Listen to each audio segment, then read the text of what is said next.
In the shadowy corridors of the digital underworld, where morality flickers like a dying flame, a name resurfaced in February 2025, a name that would chill the spine of anyone who dared to listen: the Vietnamese Butcher. Initially dismissed as a hoax, this title masked a nightmare so grotesque that it blurred the lines between horror and reality.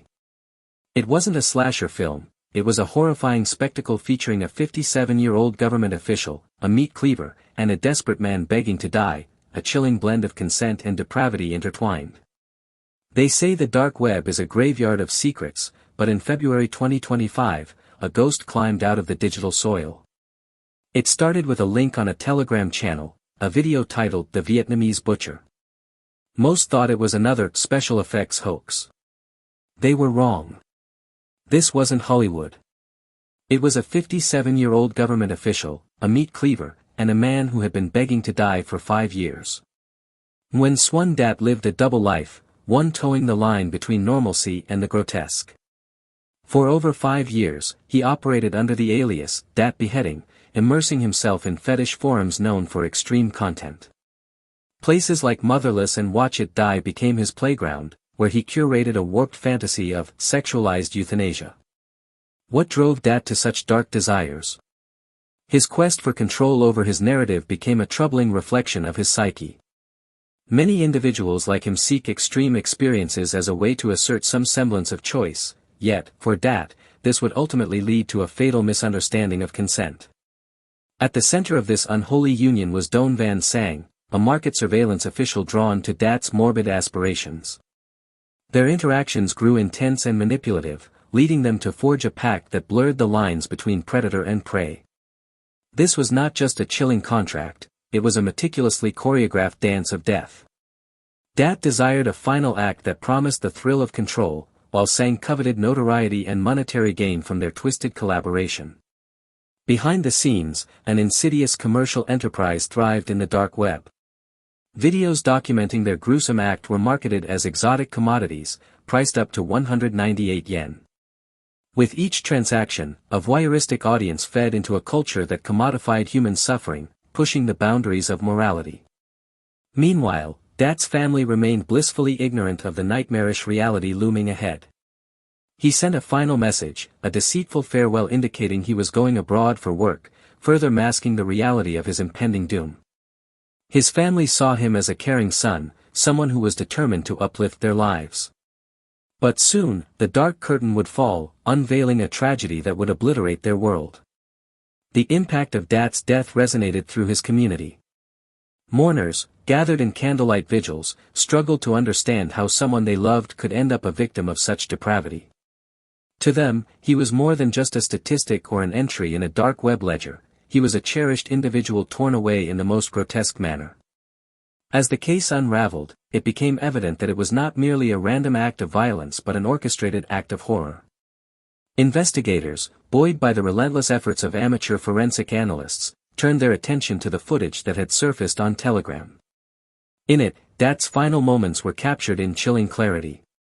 The unique hexagonal patterns of the floor tiles, visible in the background, became pivotal in narrowing down the crime scene to a government building near the China-Vietnam border. The investigation revealed that Dat was not a mere victim.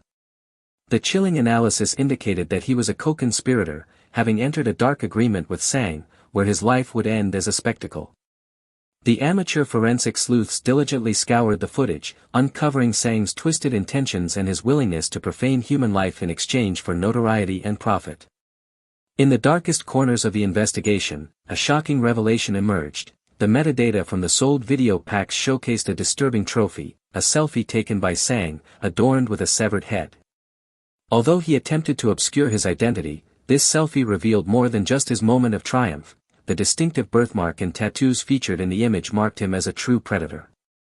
When authorities finally executed a raid on Sang's home and office, they uncovered an arsenal of evidence, not just the cleaver, but 11 videos and 98 photos recorded from professional multi-angle setups. These chilling discoveries confirmed that this was the world's first authenticated commercial snuff film, where violence transitioned from mere horror into a commodity. The post-mortem analysis of the footage was harrowing, revealing that the videos depicted not only the act of execution but also a grotesque butchery of the corpse. Disturbingly, Hints of vorophilia, an unsettling desire for consumption, surfaced, suggesting that Sang was not merely a killer, he was a consumer of his victim's demise.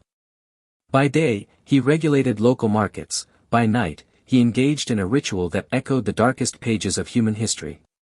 As the legal proceedings began, a final revelation emerged that would haunt those left in the wake of this tragedy. Dad had taken time in his last days to prepare his family for his supposed absence, all while traveling to the very office where Sang waited, armed with a cleaver and a camera. His final message struck a bone-deep sense of loss among his family members, who were left shattered and grappling with a reality they never anticipated. The Vietnamese Butcher case stands as more than a crime, it is a digital monument to the darkest sides of human nature. It forces us to confront unsettling questions that forensic science cannot answer. When a victim consents to their own murder for a digital audience, who is the real predator? Is it the man with the blade, or the thousands of silent viewers who willingly pay for front-row seats to the spectacle? Now, as Sang waits in a cell for a sentence that could range from life imprisonment to the death penalty, the echoes of this case continue to reverberate. For the online sleuths who piece together the grisly details, the case is never truly closed. They understand that in the dark web, there will always be another link, another butcher waiting for his turn to emerge from the shadows. This story, an unsettling reflection of humanity's most twisted inclinations, reminds us that sometimes, the monsters we seek are not born but made, molded by desire, consent, and the unrelenting hunger for attention. Join the conversation, share your thoughts below. Who do you believe holds the greater moral weight in this tragedy? The butcher with the cleaver, or the silent audience feeding his hunger? The darkness awaits your voice. Thanks for watching.